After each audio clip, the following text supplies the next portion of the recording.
Bonjour à tous et bienvenue dans cette nouvelle vidéo où, comme vous l'avez vu dans le titre, ça va être un débrief de ce mois d'avril compétitif où j'ai fait 3 WCQ.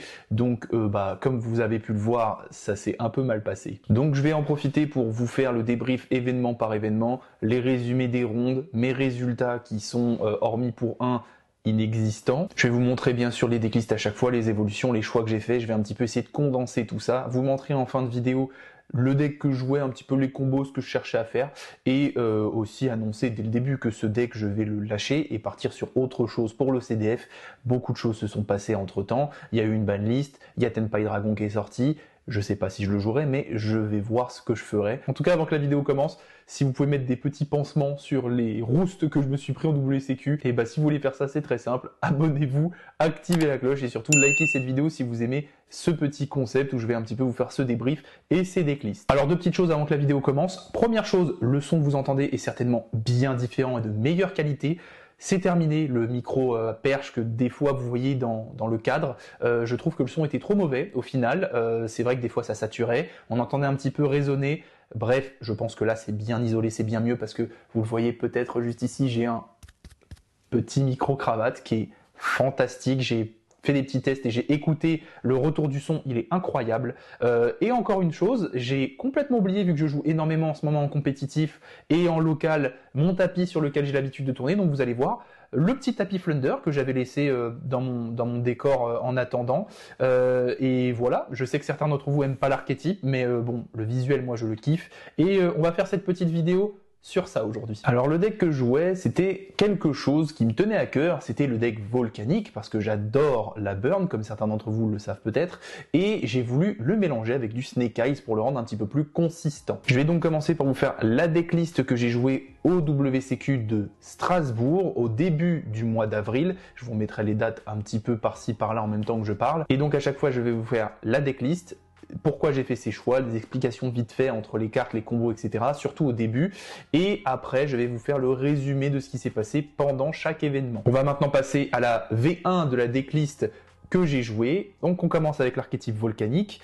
Ça commence bien sûr par le Big Boss Empereur volcanique, donc lui c'est vraiment le papa. On veut l'avoir dans notre cimetière parce que lorsqu'il y est, on bannit 3 pyros, on l'invoque spé sur le terrain, on va burn l'adversaire de 500 points de vie pour chaque pyro banni, donc 1500 par son propre effet, et derrière il va nous permettre d'aller poser une piège volcanique directement depuis notre deck sur le terrain. C'est émission volcanique qui nous permet soit de spé un volca en ignorant ses conditions d'invocation pendant le tour adverse, donc on peut respé un deuxième empereur, ou de cibler un monstre pyro sur le terrain et infliger des dommages à l'adversaire égaux à l'attaque d'origine du monstre. Et si on a ciblé un monstre qu'on contrôle, les dommages sont divisés par 2. Donc vous avez compris que généralement on met 1550, on cible l'empereur. Donc voilà, et c'est surtout que ce petit gars là, tant qu'il est sur le terrain, il va burn de 500 points de vie l'adversaire pour chaque spé qu'il va effectuer. C'est un effet inhérent, donc c'est plutôt fort. Donc on va le jouer en 2 exemplaires, juste ici. Hop, je vais essayer de faire un maximum de place. L'émission, pour le moment, je vais la laisser là, mais elle est reliée à cette carte, comme vous l'aurez compris.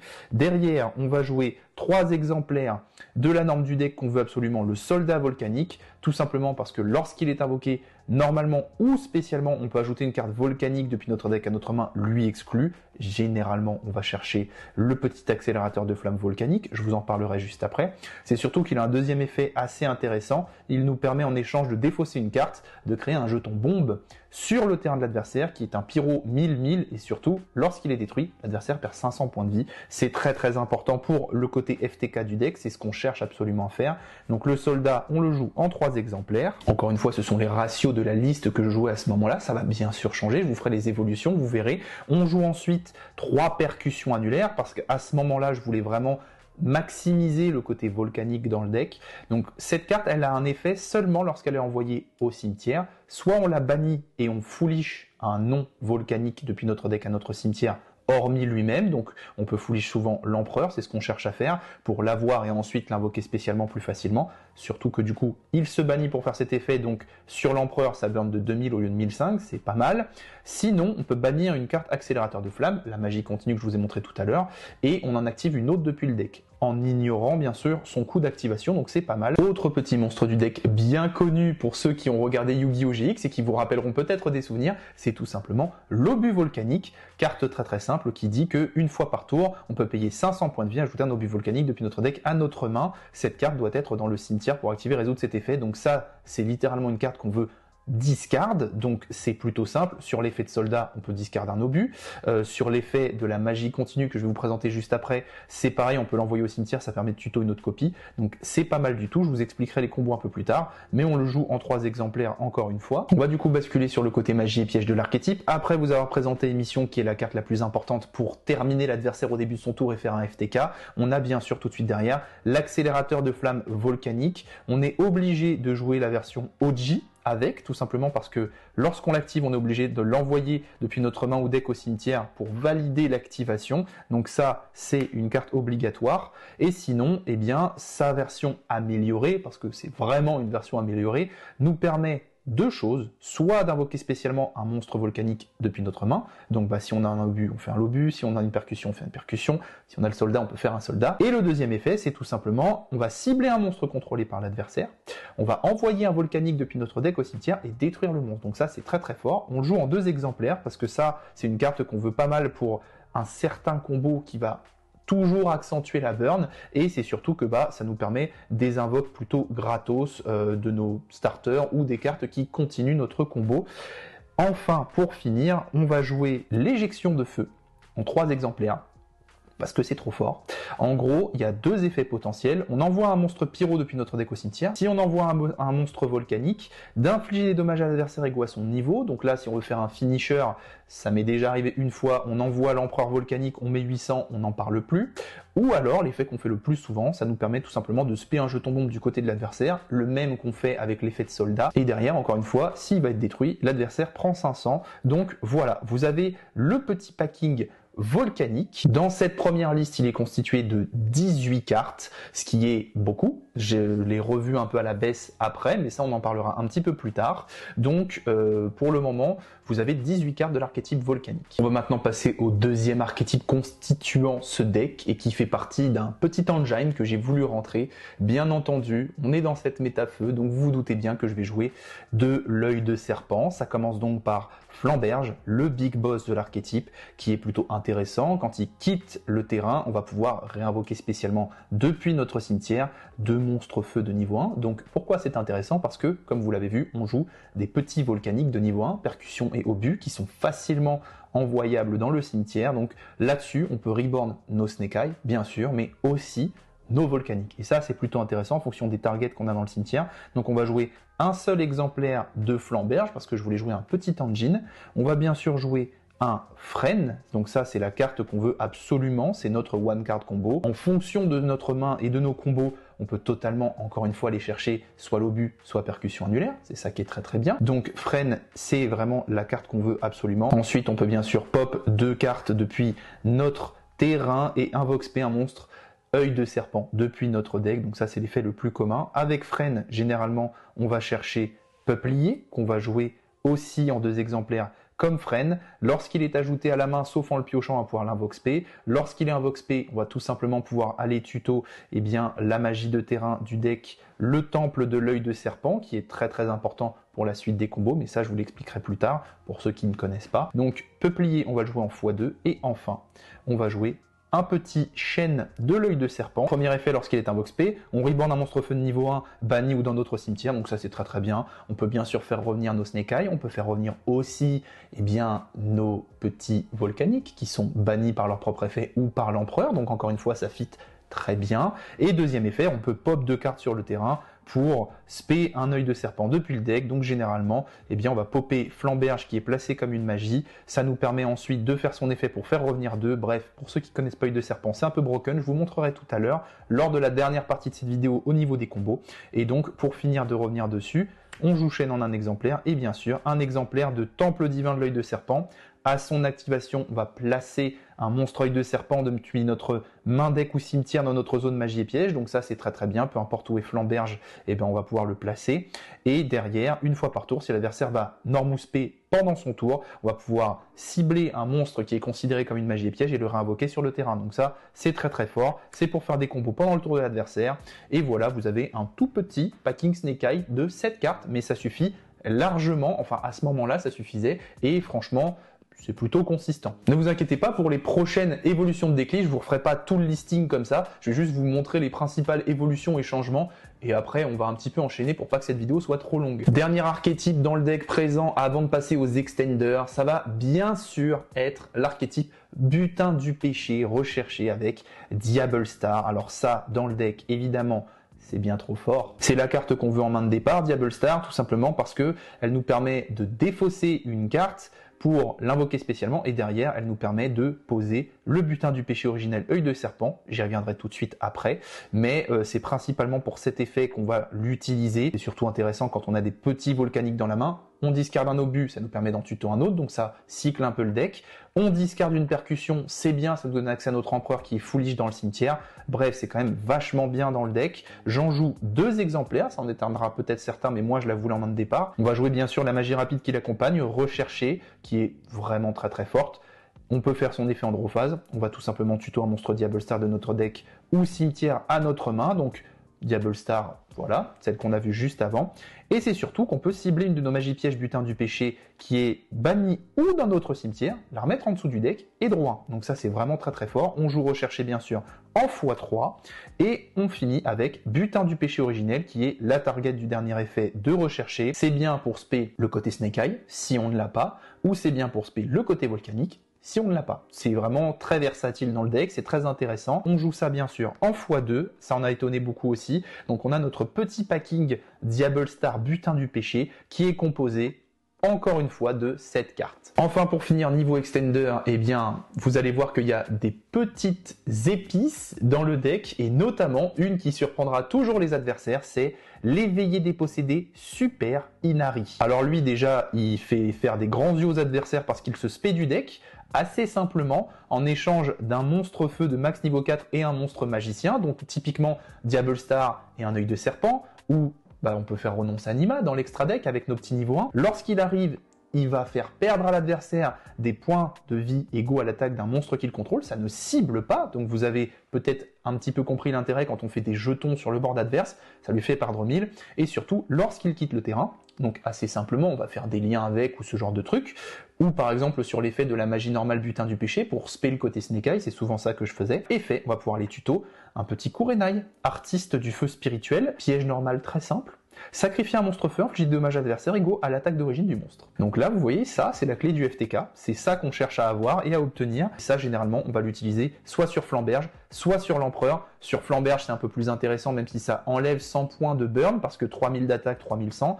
Mais c'est surtout que derrière, effet Flamberge, on rebande 2 pendant le tour adverse. Enfin, ça fit très très bien. Donc ça, c'est le premier petit extender charmeuse. On va enchaîner avec, bien sûr, le meilleur extender possible pour ce deck aujourd'hui, c'est 3 feux ardents, ça nous donne accès du coup soit à notre Volca, soit à notre œil de serpent, donc forcément on aime bien. Et là c'est la petite stratégie du deck, et je vais vous zoomer un peu la carte, c'est le jardin infernal, en 3 exemplaires que j'ai beaucoup aimé jouer. Alors certains me diront pourquoi, tout simplement parce que on veut FTK dans le deck, et pour ça on a besoin que l'adversaire ait des monstres qu'il en contrôle. Donc c'est plutôt compliqué quand on go first, mais pas quand on a cette carte. Quand on a cette carte, c'est plutôt simple parce que je la joue en 3 exemplaires. Dans cette version-là, je ne jouais pas de Terra et je n'ai pas de pioche, mais je la chopais assez souvent. Et à chaque fois que je vais Normousper, je vais faire un jeton plante ténèbres 800-800 sur le terrain de l'adversaire. Et autant vous dire que je lui fais un full board de token plante et c'est très très drôle parce que du coup, il y a 2 raisons au choix de cette carte. La première, c'est du coup pour faire l'effet de Super Inari lorsqu'il arrive, pour du coup burn de 800 au lieu de 1000, donc ça accélère du coup le FTK que je souhaite faire.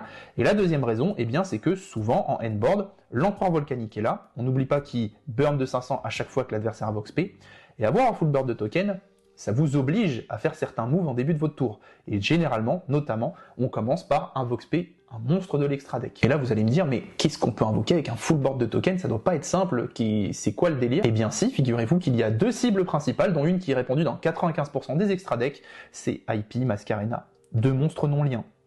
Donc on peut utiliser 2 tokens. Donc c'est pour ça que Jardin Infernal était présent en 3 exemplaires dans le deck. C'est tout simplement pour permettre de spé des monstres sur le board adverse pendant mon tour et faire les effets surtout d'Inari qui permet d'aider le FTK. Donc voilà, on a un peu d'extender, encore une fois, c'est 8 cartes, c'est assez équilibré, sauf le côté volcanique vraiment qui est majoritaire et qui supplante tout le contenu du deck, mais à la base, ce que je voulais, c'était vraiment un deck volcanique un peu meilleur, un peu amélioré, qui fasse le café. Tout de suite avec Snake Eye, ça fait des boards beaucoup plus broken, donc forcément c'est un peu mieux que juste l'Empereur, un Sunlight et 2 posés. On va accélérer et finir très rapidement sur l'extra deck. Donc il y avait une déesse des enfers du monde fermé parce que c'est facile à faire avec les full boards qu'on a niveau Snake Eye, on a plein de petits, bref ça permet de gérer une ressource embêtante de l'adversaire. Bien entendu une Apollousa, tout simplement parce que avec Snake Eye, on l'a fait pendant le tour adverse à 3 ou 4. Le petit Véhicolone, qui est l'aspect quasiment obligatoire lorsque Princesse est là, parce qu'elle nous laisse seulement invoquer spécialement des monstres feu.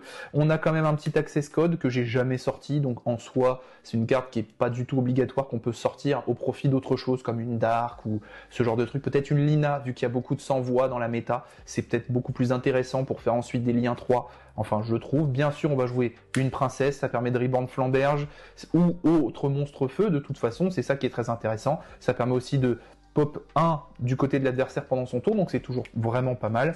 Un petit packing Chevalier du Cauchemar, Licorne bien sûr pour remélanger, Phoenix pour gérer une MP, Cerbère pour péter un monstre à Vox P, c'est toujours des très bonnes cartes d'extra deck. Vu qu'on est dans la méta feu, bien sûr, on va jouer une Ita. Si jamais on se fait H, ça nous permet d'accéder à une lien 3 un petit peu plus facilement. On va jouer un Sunlight Wolf parce que c'est toujours bien pour récupérer de la ressource. Ça se fait encore une fois assez facilement dans la méta actuellement. On va jouer bien sûr une petite SP qu'on peut faire pendant le tour adverse ou pendant notre tour si jamais on veut protéger nos propres cartes, parce qu'on peut bannir SP elle-même et une de nos cartes pour les protéger, je sais pas, par exemple d'un Heavenly, d'un Lightning Storm, ce genre de truc. Bien entendu, la petite IP Masquerena qu'on fait tôt dans notre combo. Pour finir, on va jouer 2 renoncer Anima parce que moi dans le côté volcanique j'en ai besoin d'un magicien pour faire Super Inari. C'est toujours une carte plutôt drôle. Certains ne pensent tout simplement pas à son effet qui pointe et qui prend le contrôle, donc souvent ça va claquer une negate ou une bait ou ce genre de truc, donc c'est pas mal. Et enfin, le disparu récemment sur la banlist et du coup je ne l'ai pas sous la main évidemment parce qu'on ne peut plus le jouer, c'est Lien Kuriboh qui bien entendu était trop fort avec le côté Snake Eye pour faire du retour de combo.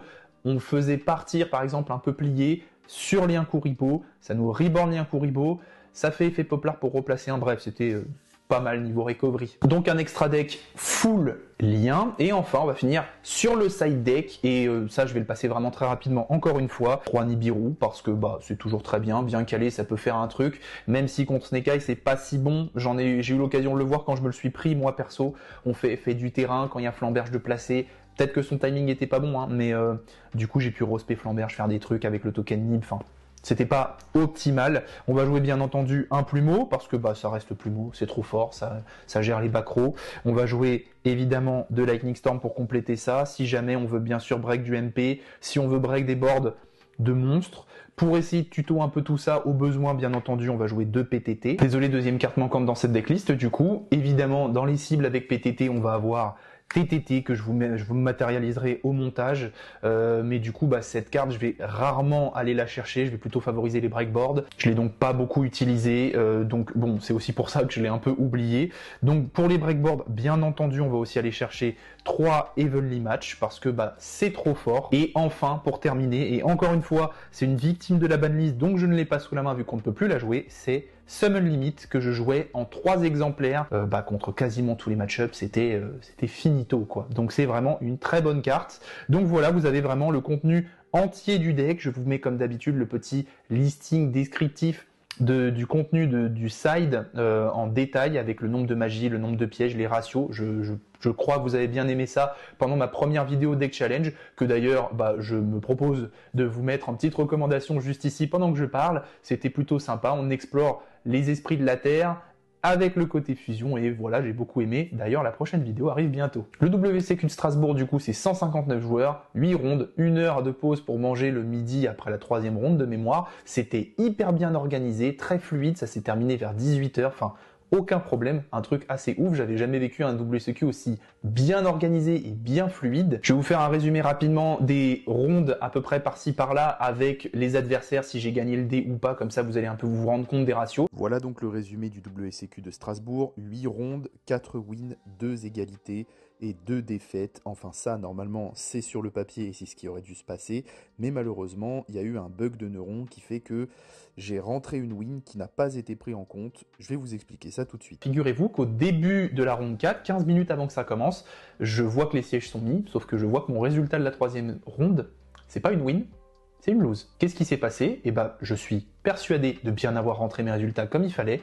Bug de neuron, un peu dégoûté, du coup je vais voir les juges, je leur dis voilà, j'ai un petit problème, normalement j'étais en win, là ça m'a mis une lose, qu'est-ce qu'on peut faire? Le juge m'explique gentiment et un peu désolé que malheureusement, une fois que les résultats sont rentrés, ils appellent les tables et si personne ne vient, on met une lose aux 2 joueurs, une double loss. Moi, je suis persuadé d'avoir rentré mon résultat et en plus, j'ai pas quitté la salle et j'ai pas entendu l'appel de table. Après, j'ai peut-être juste pas entendu, je veux pas être de mauvaise foi.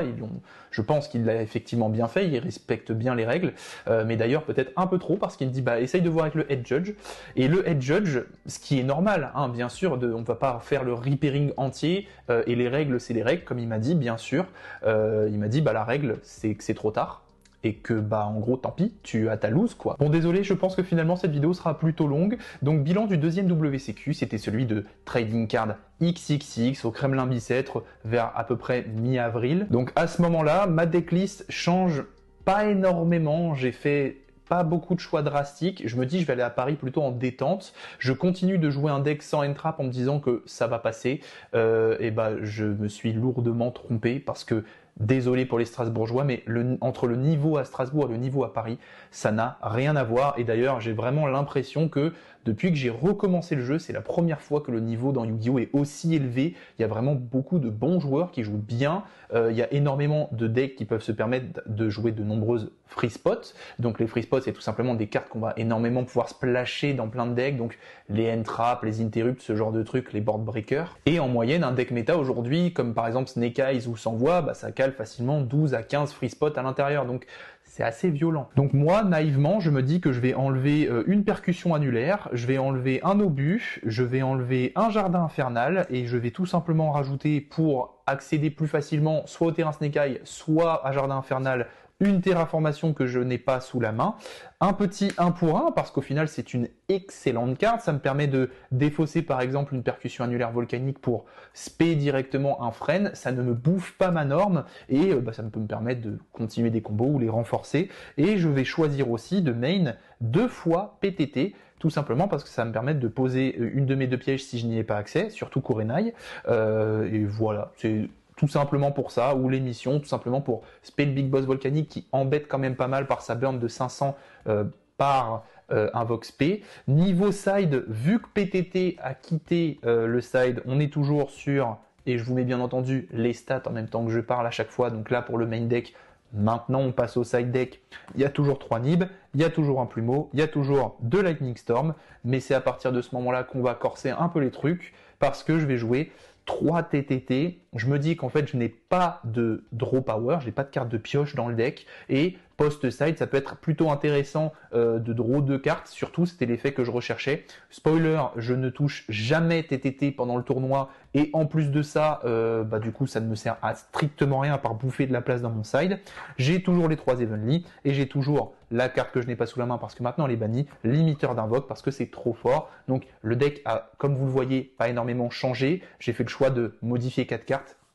C'était peut-être pas suffisant. Je vous mets bien entendu à chaque fois le contenu total du side en termes de nombre de cartes, de statistiques et le contenu du main deck. Mais vous le voyez là un petit peu en brouillon, mais c'est pour vous montrer qu'il n'y a pas eu énormément de changements entre la V1 et la V2 du deck. Et c'était peut-être une erreur parce que vraiment, ce WCQ, j'ai souffert. J'ai vraiment beaucoup souffert. C'est la première fois que j'ai drop un WCQ alors que j'étais parti pour le faire jusqu'au bout. Mais vraiment, je m'en suis pris plein la tronche. C'était trop dur, même psychologiquement. Je m'attendais pas à me faire rouler dessus à ce point-là. En fait, le gros problème, et je pense que vous allez potentiellement être d'accord avec moi quand j'aurai débriefé le dernier WCQ qui s'est passé pour moi hier, donc c'est encore très frais dans ma tête. Je manque quand même de chance sur les 2 derniers WCQ. Je perds beaucoup de dés, l'adversaire a beaucoup d'interrupts, mais ça encore une fois, les gros joueurs me diront, c'est de la construction de deck. Si le deck est bien construit avec les bonnes free spots, le bon nombre et tout, le mec les touche, donc c'est normal que tu te fasses interrupt, mais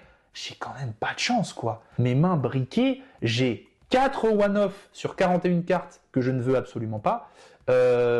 C'est peut-être un mauvais ratio, je ne sais pas, mais je les touche beaucoup et surtout 2 c'est trop quoi.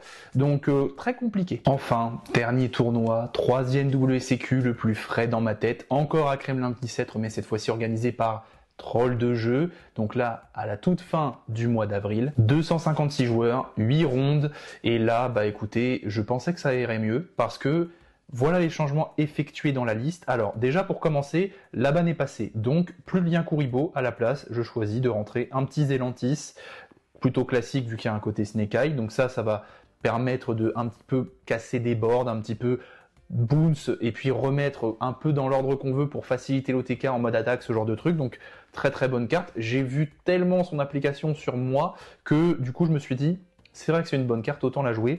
Je décide de sortir complètement les jardins infernales du deck, plus d'intérêt, et je décide de minimiser le côté volcanique en enlevant un soldat volcanique et un accélérateur de flamme. Tout ça au profit d'un petit peu plus d'interrupt ou d'un petit peu plus de facilité de combo pour moi. Donc à ce moment-là, ça passe tout simplement par un petit sacrifice inutile. Ça me permet de foolish l'empereur, au cas où, par exemple, si j'ai pas les percussions, vu que maintenant elles sont réduites à 2, les obus pareil, les soldats pareil. J'ai toujours 2 empereurs, ça c'est très important. J'ai essayé à 1 avant de finir cette decklist et d'être à cette version finale, et c'est pas bon, tout simplement parce que empereur qui pose la piège, qui permet de spé un deuxième, comment vous dire qu'à chaque spé moins 1000, c'est quand même très très efficace. Donc sacrifice inutile, c'est une très bonne carte pour open le combo volcanique qui est assez important, moi qui me tient à cœur. Et vu que j'en avais marre et que je me disais que un deck sans entrap sur Paris, et vu le niveau que je me suis pris, c'était pas possible, j'ai décidé de jouer comme board breaker Gouttelette parce que c'est excellent dans le deck, c'est juste génial de pouvoir défausser de la carte pour annuler les effets démons sur le terrain, plus diviser leur attaque par 2. Donc moi, ça me facilite l'OTK en battle, et c'est surtout que je peux foolish du Volca pour aller tuto par exemple obus sur obus, je peux foolish percussion pour remettre encore empereur derrière. Enfin, ça me permet vraiment d'accéder à pas mal de choses intéressantes, et bien entendu, pour contrer un petit peu le côté Snake Eye, 3 imperm parce que c'est toujours une très bonne carte. Ça se joue de la main. C'est une trappe, donc ça nous donne un petit peu plus de versatilité pour l'effet de gouttelette si on veut la discard pour éviter d'avoir des réponses d'effet de trappe si par exemple on tombe sur labyrinthe. Donc si on fait gouttelette, on peut discard la piège imperm, on peut discard une de nos magies sans problème, comme par exemple, je ne sais pas, un bonfire en trop ou ça, si on sait qu'on a du recovery derrière, et du retour de combo. Et voilà, après on défausse nos monstres qui ont des effets dans le cimetière. Donc pour moi, c'était une des deck listes les plus abouties, qui avait le plus de chances de s'en sortir. Et bien entendu, dans le side, il n'y a pas grand-chose qu'à changer, hormis du coup la disparition de Summon Limit, qui est bien entendu remplacée, enfin moi je trouve ça logique, par 3 barrières dimensionnelles dans le side. Après le reste du side, vous voyez, il change pas, ça c'est toujours TTT. Voilà, je pense que barrière dim, c'est très efficace. Ça aurait pu me sauver la vie par exemple contre Sans Voix, contre qui je suis beaucoup tombé dans ce dernier WCQ. On n'oublie pas qu'il y a aussi les rituels de lister dessus. Donc ça, Sans Voix se le prend. Branded se le prend, en fait quasiment tous les decks se prennent barrière dim, sauf Snake Eye, mais pour moi c'est quand même une excellente carte de side qui mérite sa place, surtout que les sans-voix je pense qu'on va en voir de plus en plus. Mais encore une fois le WCQ c'est très très mal passé, j'ai vraiment encore une fois pris très cher, je tombe contre Rika, Senavalon, Aromage, et croyez-moi ça fait des trucs mais... J'ai jamais vu ça quoi, il joue à 60 le gars et il m'a fait des trucs, enfin j'ai perdu espoir, ou ça m'a détruit un peu psychologiquement, c'est que sur 60 cartes, tour 2 je commence, draw phase, rechercher, sur 60 cartes, shifter. Et là c'est vraiment trop dur. Là je me dis vraiment le gars a trop de chance, et moi c'est pas possible, j'en ai vraiment pas quoi. Donc ça me détruit, ça me dépite, je pense qu'il l'a vu à mon visage, je me suis... Oh, il ne m'OTK pas alors qu'il aurait pu. Je commence mon tour. draw phase, norme freine effet, résolution drôle. Sur 60 cartes, les 2 cartes qui me font le plus mal, il les avait. Et ça, vraiment, ça m'a fait du mal. Ça m'a fait du mal en game et ça m'a fait du mal au niveau mind. Ça m'a tué. Vraiment, c'était terrible. Donc là, je me suis dit, c'est bon, je vais drop. Encore, parce que je suis désolé, mais enfin, c'est juste pas possible. Je fais quand même la 5e ronde, parce que quand même encore un tout petit peu envie de jouer, mais résolu à abandonner le deck après toutes ces aventures, même si j'aime beaucoup la burn et puis ce mélange. Faut se résoudre à l'évidence, c'est pas assez consistant. Le côté volcanique, en fait, ça prend trop de place et en fait, c'est au détriment du côté Snake Eye qui est suffisamment fort, mais du coup, c'est pas assez fort, tout simplement. Donc, je finis la ronde 5 contre Cendré, je gagne le dé, ça fait du FTK. Voilà, là, je gagne 2-0 contre Cendré, mais plus de saveur à jouer. J'étais vraiment genre à avant-dernière table, quelque chose comme ça. Là, je remontais table 90, mais j'avais plus l'envie de jouer, plus l'envie de me battre, et vraiment plus foi dans mon deck. Donc, ce deck que vous voyez juste ici, eh bien, c'est la dernière fois que vous le verrez. Ce mélange volcanique Snake Eye était drôle. En fait, je pense que quitte à avoir de la burn, autant jouer full Snake Eye et jouer juste dans le deck comme finisher ou à un moment bien calé au time, peut-être un petit éveillé Super Inari qui se fait très facilement dans Snake Eye. Avec un petit Snake Eye, on fait renoncer Anima. Avec un autre, on fait Super Inari. Il s'invoque, il fait l'effet de burn. Et voilà, on garde juste cette burn là avec Kurenai qui fit très très bien avec du coup le petit Flamberge. Ça met 3000 à l'adversaire, ça respect de Snake Eye. Enfin voilà, ces 2 cartes dans le deck Snake Eye pur, pourquoi pas, qui du coup s'en sort beaucoup mieux vu qu'il a beaucoup plus de free spot. Mais en fait, vous prenez tout l'engine volcanique. Là, en fin de liste décidée, volcanique c'est quand même 3, 4, 5, 6, 7, 8, 9, 10, 11, 12 et 13 cartes. Et c'est 13 cartes de trop. Donc voilà, c'était ce bilan avec un peu de dépit, je vous avoue, parce que j'adorais vraiment ce deck, mais visiblement, il peut pas faire face à la méta actuelle. Vraiment, j'aurais peut-être dû partir sur peut-être du Snake Eye pur, avec cette petite variante de charmeuse à l'intérieur, parce que ça fait quand même des trucs, et j'avais mon petit côté burn, mais encore une fois, c'était un petit côté burn, et le côté full Snake Eye m'attirait pas plus que ça. Donc voilà, je pense que maintenant, je vais vous garder de côté en petite surprise pour le deck challenge, une version volcanique pure que je vous réserve pour plus tard, bien entendu. Là, du coup, on va passer au côté combo et vous allez voir que il vous faut pas grand chose pour du FTK potentiel ou faire un board solide. Je vous fais bien sûr ce petit tuto combo avec la dernière version du deck et tout de suite, on passe sur l'autre cam avec voilà ce qu'il vous faut en main de départ. Le nécessaire, il vous faut le petit Snake Eye H et soit recherché, soit butin du péché. Ici, on va partir avec recherché. C'est beaucoup plus intéressant, je pense. Bien entendu, vous avez d'autres cartes en main. Donc, pour l'effet de Diable Star, on va se rajouter une carte aléatoire en main de départ. Donc, vous aurez compris que c'est du one card combo avec bien entendu quelques petits trucs autour, mais généralement vous avez ce qu'il faut. Moi mon deck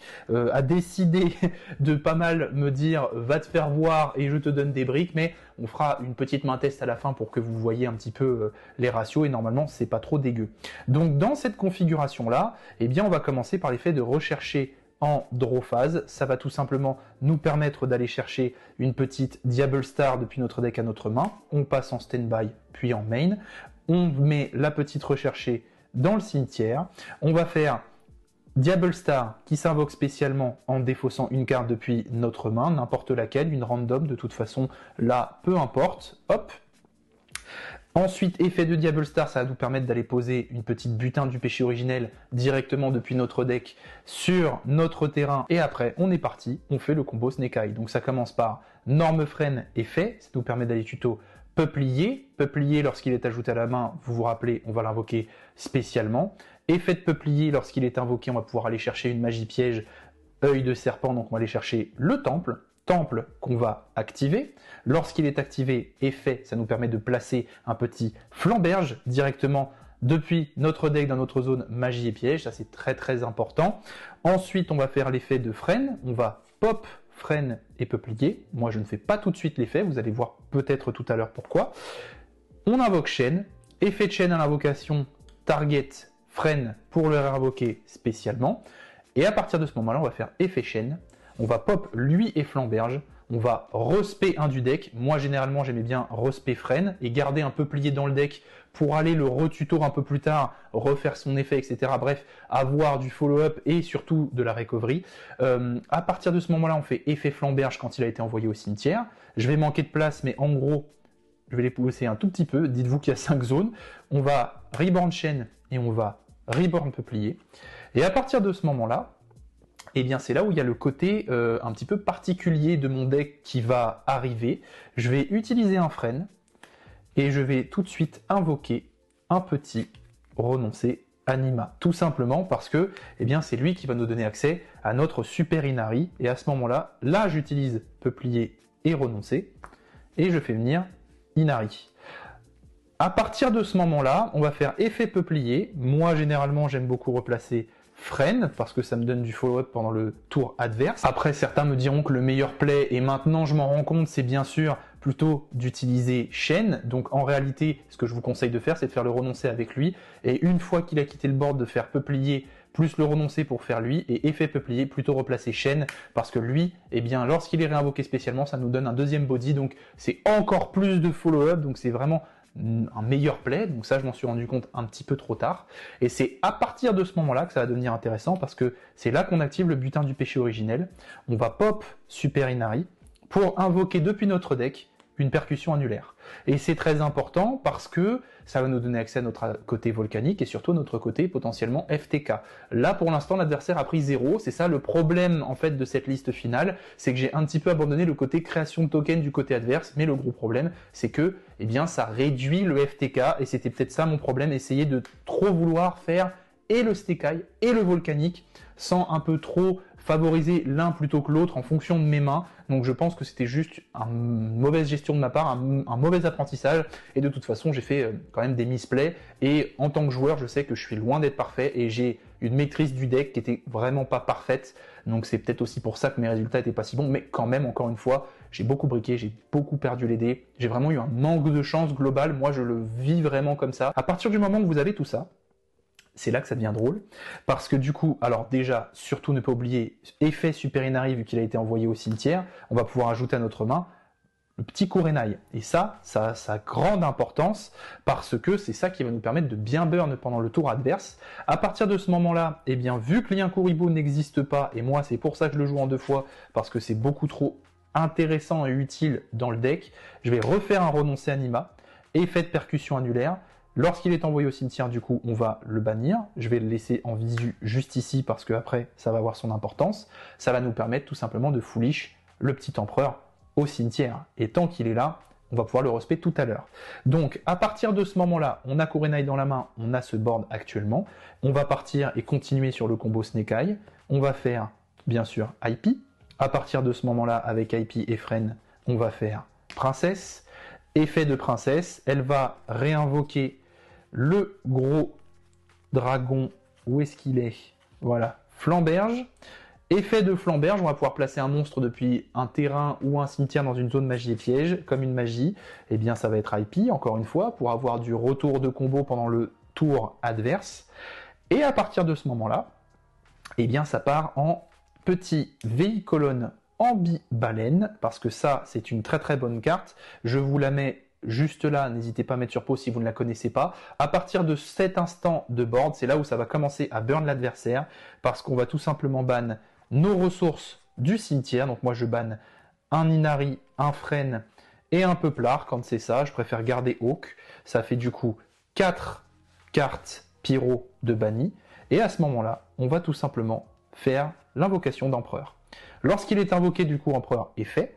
On va poser depuis le deck émission volcanique, juste ici, et on va infliger 2000. Donc déjà, adversaire a moins 2000, il lui reste 6000 points de vie, on va 7 Kurenai. À partir de ce setup-là, vous avez un début de tour plutôt violent, c'est à peu près comme ça que se passaient généralement mes tours. Donc, on a la burn de 500 à chaque spé, on a le pop de Flamberge qui va permettre de refaire 2, etc., etc. Donc, ce qui se passe généralement, moi, ce que je fais, draw face de l'adversaire, il me passe la priorité et tente de rentrer en stand-by, je fais effet Flamberge, je ramène IP, il retente de passer en stand-by, je vais pop Flamberge, Je vais infliger 3000 à l'adversaire, donc il a déjà moins 5000, donc ça commence à faire beaucoup. Attention, à partir de ce moment-là, normalement vous refaites effet flambeur, vous avez les cibles dans votre cimetière. Là, évidemment, j'en ai qu'une, donc ça ne marche pas. Il vous faut absolument 2 monstres feu pour pouvoir activer son effet, mais bien évidemment, généralement, vous avez d'autres sources, vous avez fait d'autres combos, votre main contient autre chose, et il y a un peu plus de Volca dans le grave que ça, donc il vous reste Poplar. Et généralement, même bien souvent, ce qui me reste moi, c'est Chêne, Poplar et même un Frêne qui normalement n'est pas du tout là et que je vais pouvoir reborn sur Chêne et Poplar qui va me permettre d'aller chercher un autre butin du péché. Donc vous voyez que niveau retour, on est quand même pas mal en termes de combo et c'est surtout que à partir de ce moment-là, dès que l'adversaire va vouloir effectuer un effet, eh bien, ça va partir tout de suite sur une petite Apollousa. Et à partir de ce moment-là, c'est compliqué pour lui parce que la Apo qu'on a là, elle est à 4, c'est-à-dire qu'elle a 4 negates d'effet de monstre une fois par chaîne quand même. Attention, faites bien attention à ça. Si par exemple il y a du Fenrir ou quoi en face, ne vous faites pas avoir. Mais elle a 3200 points d'attaque. Donc on a 4 negates d'effet de monstre. On a une pop de princesse de Véhicolone et dans le board en face. Dès que Véhicolone quitte le terrain, on peut cibler un monstre de minimum lien 3 dans l'un des cimetières et le réinvoquer spécialement. Donc généralement, moi ce que j'aime bien faire, c'est que princesse revient et je fais revenir IP. Et d'ailleurs, la trad est mauvaise, faites bien attention. Il y a marqué minimum lien 3 et en fait c'est maximum dans la version anglaise et la version anglaise prévaut. Donc on fait revenir IP. On fait revenir encore une fois princesse. Et là, s'il vous reste des cartes en main, niveau interruption pendant le tour adverse, avec ces deux-là, vous pouvez faire, je sais pas, licorne, vous pouvez faire phénix, vous pouvez faire cerbère en fonction des situations. Vous pouvez tout simplement faire SP, qui est encore une fois une des meilleures cibles possibles avec IP et princesse. Et là, l'adversaire, il a déjà moins 5000. N'oublions pas qu'il nous reste émission, qui va nous permettre soit de lui coller encore une fois 1550. Donc à ce moment-là, il sera à moins 6550. Donc il lui restera plus beaucoup de PEV, ou alors vous faites le choix d'invoquer un deuxième empereur en fonction de vous voyez ce qu'il joue en face, et à ce moment-là, à chaque spé, il va prendre 1000. Et là, généralement, vous voyez, c'est plutôt game. Voilà, donc ça, c'est ce que j'ai essayé de faire avec le deck. J'espère que cette vidéo, malgré sa longueur, parce que je pense qu'elle est très très longue, vous aura plu. Et n'hésitez pas à me dire dans les commentaires ce que vous pensez du deck, ce que vous pensez un petit peu des idées autour. Est-ce que j'aurais dû garder le jardin infernal et continuer de me focus sur le côté FTK avec les jetons, tout ça, tout ça. Je pense qu'il y a tout simplement, de ma part, une mauvaise gestion des ressources ou de la place et peut-être des trop mauvaises stats, peut-être que j'ai trop voulu jouer de volcanique, peut-être que juste un empereur à l'intérieur du deck avec Super Inari et la piège ça aurait suffi avec une émission. Je sais pas, peut-être que j'ai trop voulu caler l'engine volcanique qui au final faisait pas grand chose, surtout si j'ai les obus en main, ce genre de truc. Donc voilà, j'ai essayé de faire fitter le truc, peut-être qu'un jour j'y reviendrai. Je réessayerai de faire une liste avec beaucoup moins de Volca, beaucoup plus de Snake Eye. Je sais pas encore si je fais ça pour le CDF. Je sais pas encore si je pars sur autre chose. Mais pour l'instant, je suis peut-être plus sur autre chose. Le deck, ça m'a un peu miné le moral de me faire autant défoncer. Il reste, à l'heure où je tourne, un petit peu plus de 2 semaines avant le CDF, donc il faut vraiment que je fasse des choix. Sur ce, je vais vous laisser parce que je vais tout de suite aller tourner d'autres contenus pour cette chaîne. Et je crois que d'ailleurs une petite deck challenge s'impose dans pas très longtemps. Pendant que je suis encore dans le côté decklist avec le cerveau bien à chaud, je vais peut-être aller faire ça. Je vous dis à très bientôt dans une prochaine vidéo. C'était Slifer.